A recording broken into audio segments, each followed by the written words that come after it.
یکم اکتوبر 1918 400 سال سے قائم عثمانی سلطنت کا راج بالآخر ختم ہو گیا۔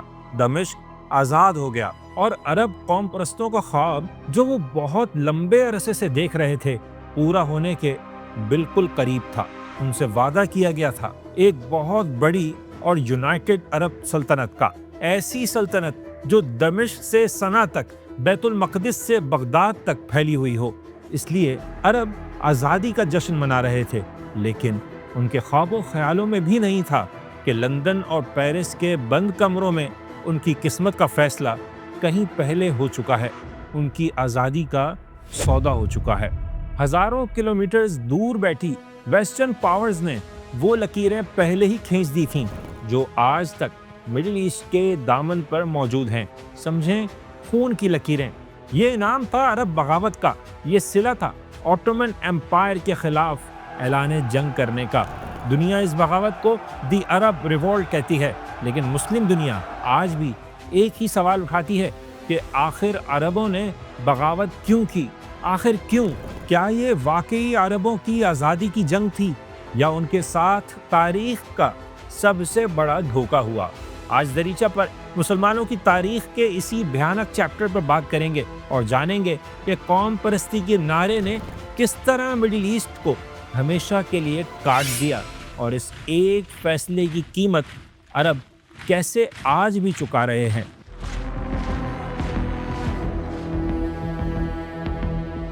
یہ 20ویں صدی کا آغاز تھا۔ مسلمانوں کی سب سے بڑی سلطنت آٹومن ایمپائر اپنی آخری سانسیں لے رہی تھی۔ ایک زمانہ تھا جب یہ دنیا کی سب سے پاورفل سلطنت تھی، لیکن اب ماڈرن ورلڈ کی رفتار کے ساتھ نہیں چل پا رہی تھی۔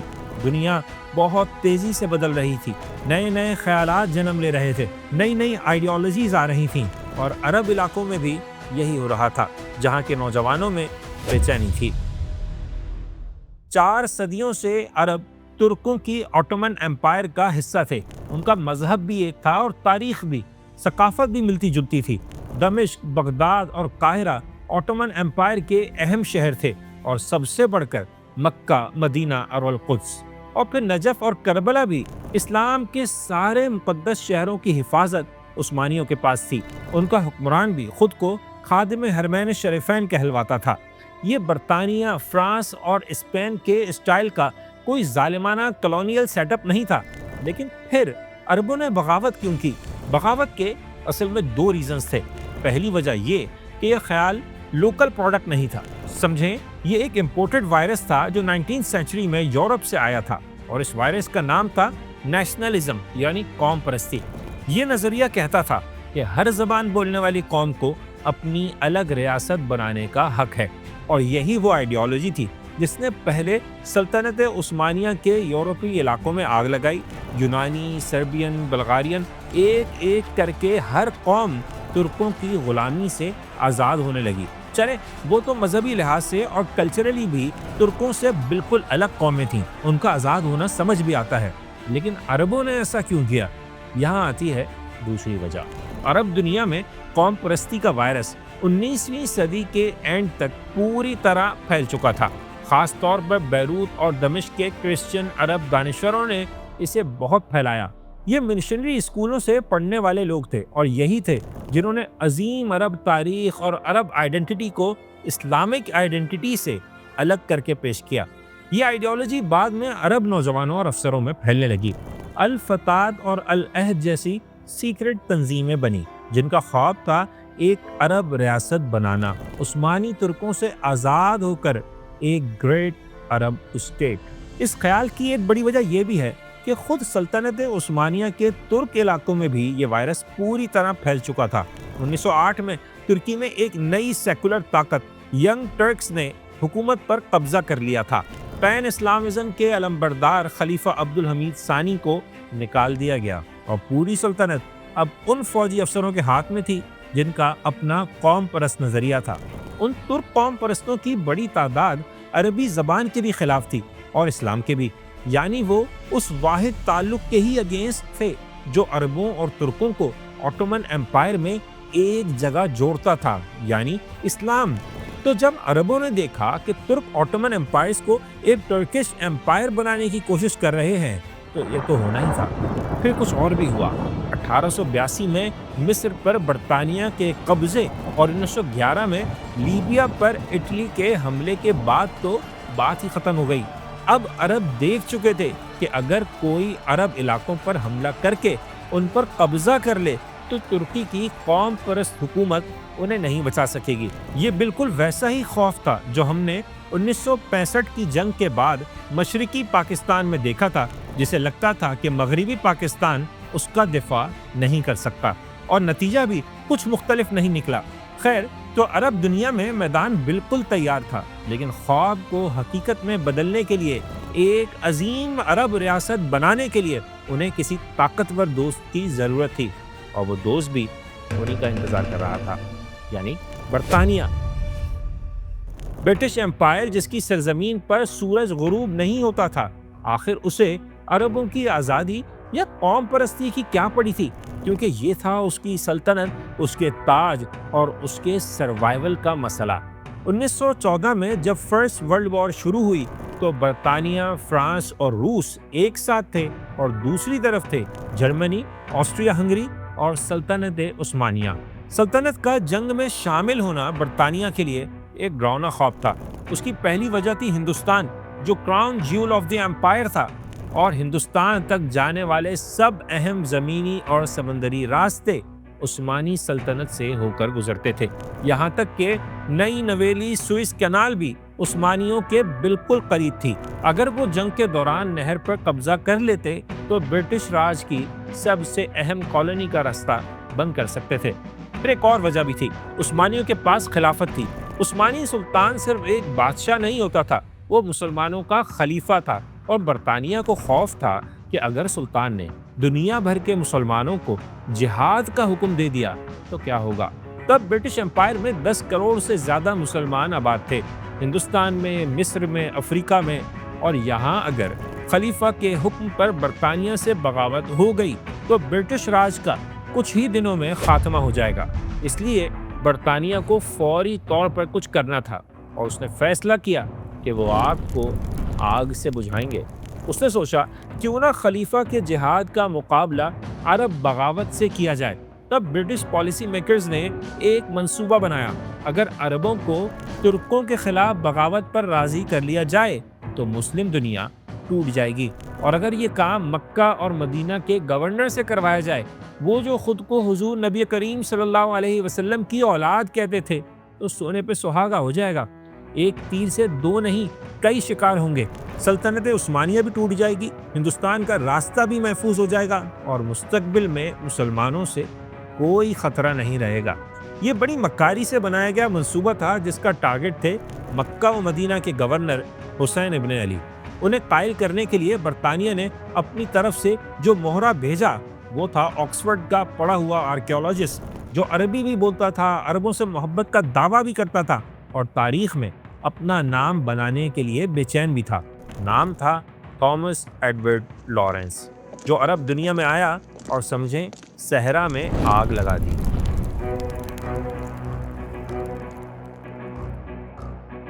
لارنس کوئی عام فوجی نہیں تھا، وہ ایک آرکیولوجسٹ تھا، ایک رومانٹک اسپرٹ رکھنے والا بندہ جسے عرب کلچر اور ہسٹری سے سمجھے عشق تھا، اور یہی وہ وجہ ہے کہ وہ اس مشن کے لیے پرفیکٹ تھا۔ اب اس کا کام ایک ہی تھا، شریف حسین اور ان کے بیٹوں کو آٹومن امپائر کے خلاف بغاوت کے لیے تیار کرنا۔ شریف حسین سلطنت کی طرف سے حجاز کے گورنر تھے، لیکن ان کے دل میں ایک آزاد اور متحد عرب سلطنت کا بادشاہ بننے کا خواب ہمیشہ سے تھا۔ ایسی بادشاہت کا خواب جس میں ان کا خاندان یعنی ہاشمی خاندان عرب ورلڈ پر راج کرے۔ یہاں سوال پیدا ہوتا ہے کہ آخر شریف حسین کی فیملی کو ہی کیوں چنا گیا؟ کیونکہ یہ وہ خاندان تھا جو اقتدار کے بھوکے شہزادوں کا ایک گروہ تھا۔ ہر کسی کے اپنے ایمبیشنز تھے۔ شریف مکہ کے سب سے بڑے بیٹے علی حجاز کے وارث تھے، لیکن ان میں لیڈرشپ کوالٹیز کی کمی تھی۔ تیسرے بیٹے فیصل سب سے زیادہ ذہین اور قابل تھے، اسی لیے لارنس نے انہی کو بغاوت کا ملٹری لیڈر بنایا، اور یہی وجہ ہے کہ وہ اپنے بڑے بھائیوں کی نظر میں کھٹکنے لگے۔ جبکہ دوسرے بیٹے عبداللہ سب سے زیادہ چالاک اور سیاسی طور پر ایمبیشیس تھے۔ وہ فیصل کی بڑھتی ہوئی پاپولیرٹی سے حسد کرتے تھے اور ہر وقت اپنے لیے ایک الگ سلطنت کا خواب دیکھتے تھے۔ لارنس نے اپنی ڈائریوں میں خود لکھا ہے کہ اسے ان بھائیوں کو متحد رکھنے کے لیے کتنی محنت کرنی پڑتی تھی۔ عبداللہ اکثر فیصل کے منصوبوں میں رکاوٹ ڈالنے کی کوشش کرتا۔ دونوں کا مقصد ایک ہی تھا، ترکوں کو ہرانا، لیکن نظریں جنگ کے بعد ملنے والے انعام پر تھیں۔ عرب ریاست کا تخت انہیں مل جائے تو یہ صرف ترکوں کے خلاف بغاوت نہیں تھی، پردے کے پیچھے شہزادوں کے بیچ ایک خاموش جنگ بھی تھی، اور یہی وہ اندرونی کمزوری تھی جس کا برطانیہ کو اچھی طرح اندازہ تھا۔ اسے اچھی طرح پتا تھا کہ جو شہزادے آپس میں متحد نہیں ہو سکتے وہ کبھی ایک متحدہ عرب ریاست نہیں بنا سکتے، اور اسی تقسیم کو انہوں نے جنگ کے بعد بڑی چالاکی سے استعمال کیا۔ 1915 اور 1916 کے درمیان مصر میں برٹش ہائی کمشنر ہنری میکمین اور شریف حسین نے ایک دوسرے کو بہت سے خط لکھے، جن میں برطانیہ نے ان سے وعدہ کیا کہ اگر آپ ترکوں کے خلاف بغاوت کا اعلان کر دیں تو جنگ کے بعد برطانیہ ایک عظیم، آزاد اور متحد عرب ریاست کی حمایت کرے گا جو اناطولیہ کی سرحد سے لے کر یمن تک پھیلی ہوگی، اور آپ اس کے بادشاہ ہوں گے۔ یہ ایسی آفر تھی جسے شریف حسین ٹھکرا نہیں سکے، لیکن آپ کو پتہ ہی ہے کہ یہ سب جھوٹ تھا۔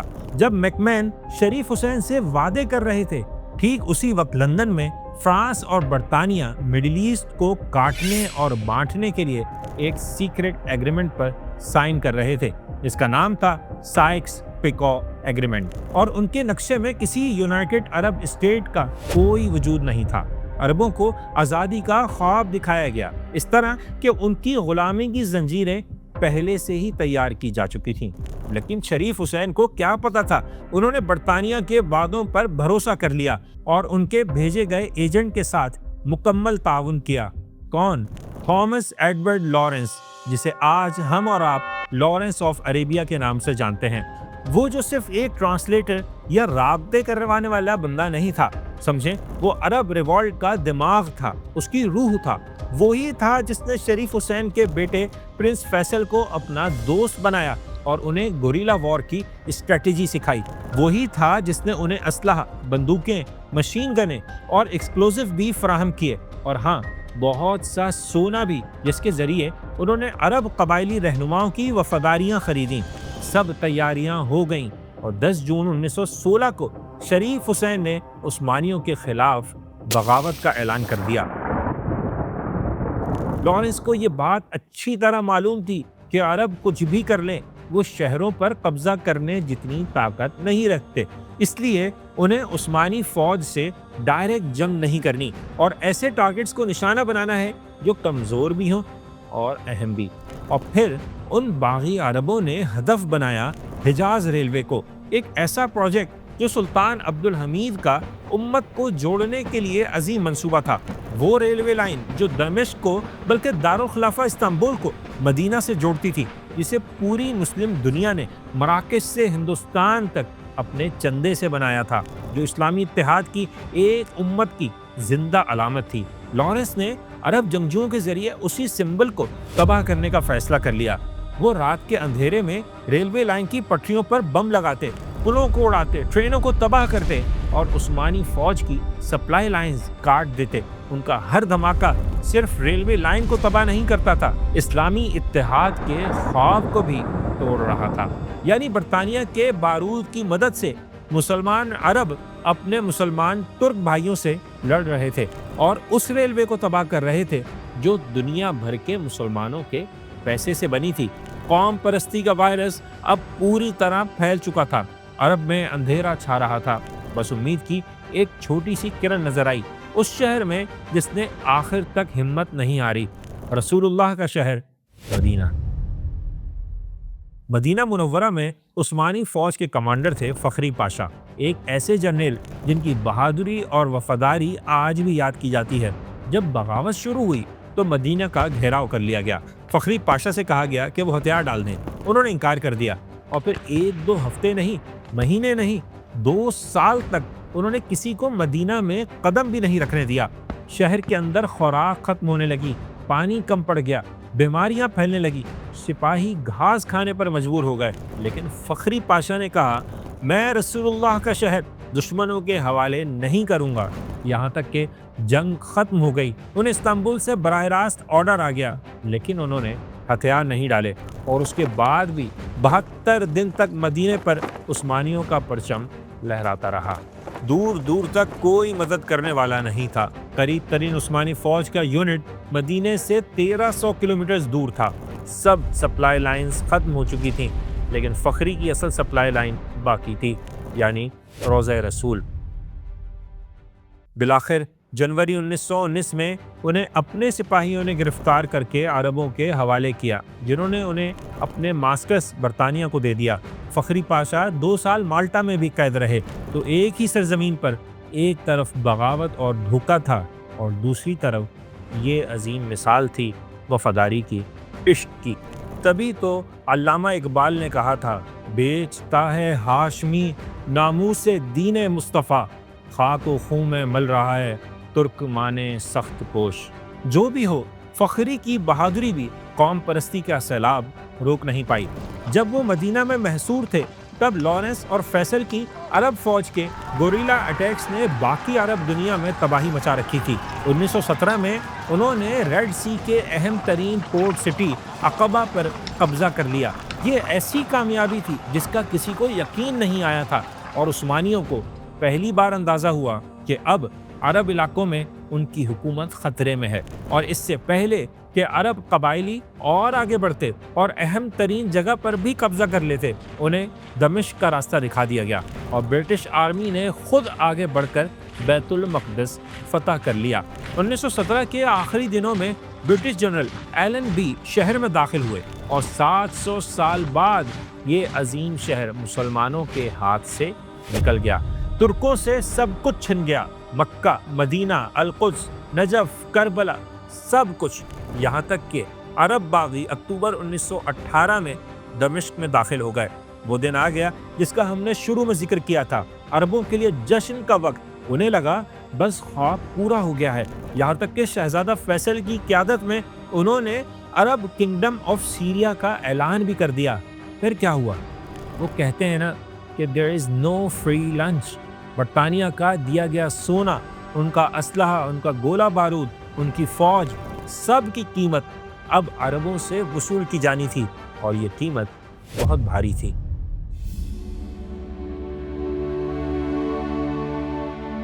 دمشق کی فتح سمجھے عرب ریوولٹ کا کلائمیکس تھا۔ 2 سال کی گوریلا جنگ کے بعد شریف حسین کا خواب پورا ہوتا نظر آ رہا تھا۔ ان کے بیٹے فیصل نے ایک آزاد عرب حکومت کا جھنڈا دمشق میں لہرا دیا تھا۔ انہیں یقین تھا کہ اب وہ اس عظیم متحدہ عرب سلطنت کے بادشاہ بنیں گے جس کا برطانیہ نے ان سے وعدہ کیا تھا، وہ کہ جس وعدے کی پرچی وہ ہر وقت اپنی جیب میں لیے گھومتے تھے، شاید بار بار نکال کر دیکھتے بھی ہوں اور آنکھیں بھی ٹھنڈی کرتے ہوں۔ وہ جشن منا رہے تھے، لیکن یہ نہیں جانتے تھے کہ یہ جشن ایک جنازے پر ہو رہا تھا، ان کے اپنے خوابوں کے جنازے پر۔ جو خود وعدے اور معاہدے کر کے بھول جائے، پیٹھ میں چھرا گھونپے، اس کے ساتھ تو یہی ہوتا ہے، کیونکہ یہی قدرت کا اصول ہے۔ اب وقت تھا چہرے سے نقاب کے اترنے کا، جس کے پیچھے تاریخ کا سب سے بڑا دھوکہ چھپا ہوا تھا۔ جنگ ختم ہو گئی، دنیا بھر کے فاتح پیرس میں جمع ہوئے تاکہ نئی دنیا کا نقشہ بنا سکیں۔ شہزادہ فیصل بھی وہاں پہنچے، یہ امید لے کر کہ وہ اپنی آزاد عرب ریاست لے کر آئیں گے، اور وہاں انہیں وہ پتہ چلا کہ جو ان کے برٹش دوست ان سے چھپا رہے تھے۔ انہیں بتایا گیا کہ جس وقت لارنس صحرا میں ان کے ساتھ مل کر ترکوں سے جنگ لڑ رہا تھا، ٹھیک اسی وقت لندن اور پیرس میں برطانیہ اور فرانس معاہدہ کر چکے تھے، ایک خفیہ معاہدہ، سائکس پیکو ایگریمنٹ، جس کے تحت برطانیہ اور فرانس نے سلطنت عثمانیہ کے عرب صوبوں کو ایک کیک کی طرح آپس میں بانٹ لیا تھا۔ شام اور لبنان فرانس کے حصے میں آئے، عراق، اردن اور فلسطین برطانیہ کے کنٹرول میں آ گئے، اور اس نئی دنیا کے نقشے پر اسی متحدہ عرب سلطنت کا کوئی وجود نہیں تھا۔ شریف حسین کے خواب کو ایک لکیر پھیر کر کاٹ دیا گیا۔ یہ عربوں کے لیے ایک بہت بڑا شوق تھا۔ فیصل جسے اپنا دوست سمجھتا تھا، بھائی سمجھتا تھا، یعنی لارنس، وہ بھی اس دھوکے میں برابر کا شریک تھا۔ عربوں کی آزادی کے خواب کی تعبیر یہ نکلی کہ وہ ترکوں کے پاس سے نکل کر اب بے رحم کالونیل ایمپائرز کے ہاتھوں میں تھی۔ آپ آج بھی مڈل ایسٹ کا نقشہ دیکھیں، عراق، اردن، شام، کویت، سب علاقوں کی سرحدیں دیکھیں، سیدھی سیدھی لکیریں ہیں، نہ تاریخ دیکھی گئی، نہ جغرافیہ دیکھا گیا، بس لکیریں کھینچ کر ملک بنا دیے گئے۔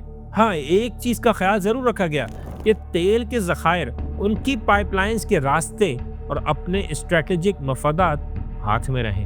یہ لکیریں، یہ سرحدیں آج ایک صدی بعد بھی مڈل ایسٹ کا اصل پرابلم ہے۔ ذرا عراق کو دیکھیں، 3 مختلف اور زیادہ تر ایک دوسرے سے لڑنے والے گروہوں کو زبردستی ایک ملک میں باندھ دیا گیا، شیعہ عرب، سنی عرب اور کرد۔ نتیجہ ڈکٹیٹرشپ، سول وارز اور دہشت گردی۔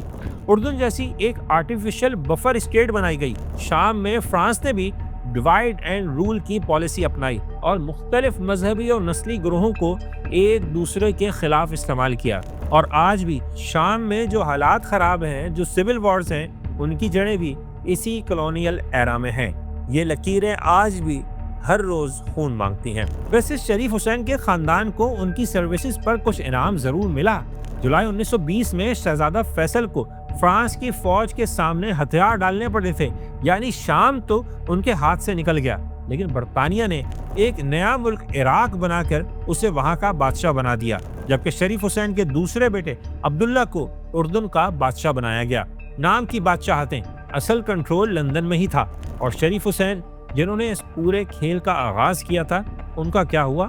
1924 میں جب ترکی میں مصطفیٰ کمال اتا ترک نے خلافت کی نام نہاد حیثیت بھی ختم کر دی، تو انہوں نے خود خلافت کا اعلان کر دیا۔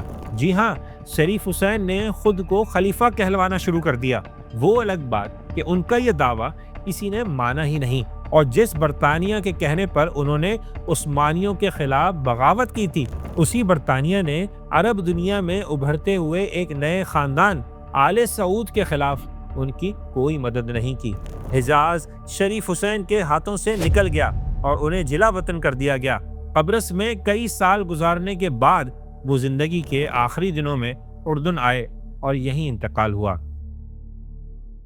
افسوسناک کہانی یہ نہیں، بلکہ اس پوری داستان کا سب سے بڑا وکٹم تھا فلسطین۔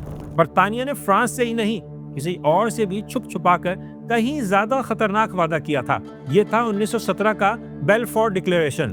British foreign minister Arthur James Balfour نے یہودیوں کی زائنسٹ تحریک سے وعدہ کیا تھا کہ وہ فلسطین میں یہودیوں کے لیے ایک الگ ملک بنانے کی حمایت کریں گے، یعنی اس سرزمین کا وعدہ جو تب ان کی ملکیت تھی ہی نہیں۔ جب ورلڈ وار ختم ہوئی تو برطانیہ نے فلسطین پر خود قبضہ کیا اور پھر دنیا بھر کے یہودیوں کے لیے یہاں کے دروازے کھول دیے۔ 1948 میں جب اسرائیل بننے کا اعلان کیا گیا تو برطانیہ اسے تسلیم کرنے میں سب سے آگے تھا۔ تو عربوں کو کیا ملا؟ انہیں ملی تقسیم، ایک متحد امت کی جگہ درجنوں چھوٹی چھوٹی کمزور اور آپس میں لڑنے والی ریاستیں۔ انہیں ملے آرٹیفیشل بارڈرز جنہوں نے قبیلے بانٹ دیے اور مستقبل کے کئی تنازعات کی بنیاد رکھی۔ انہیں ملے کٹ پتلی حکمران جو اپنے عوام کے بجائے اپنے یورپین ماسٹرز کے وفادار ہیں، اور سب سے بڑھ کر انہیں ملا اسرائیل کی صورت میں ریجن میں مغرب کا پولیس مین۔ انہیں اپنے ہم مذہب ترکوں سے جان چھڑانے کا صلہ یہ ملا کہ انہیں ایک ڈی اسٹیبلائز ریجن مل گیا۔ آج جب ہم مڈل ایسٹ کی تباہی دیکھتے ہیں تو یہی سوال ذہن میں آتا ہے، اگر یہ عرب بغاوت نہ ہوتی تو کیا ہوتا؟ تاریخ میں ویسے واٹ ایف کی گنجائش نہیں ہوتی، لیکن پھر بھی ہم اتنا ضرور کہہ سکتے ہیں کہ آج کا مڈل ایسٹ کہیں مختلف ہوتا۔ مسلم ہسٹری کا یہ پورا چیپٹر ہمیں کئی چیزیں بالکل کلیئر دکھاتا ہے۔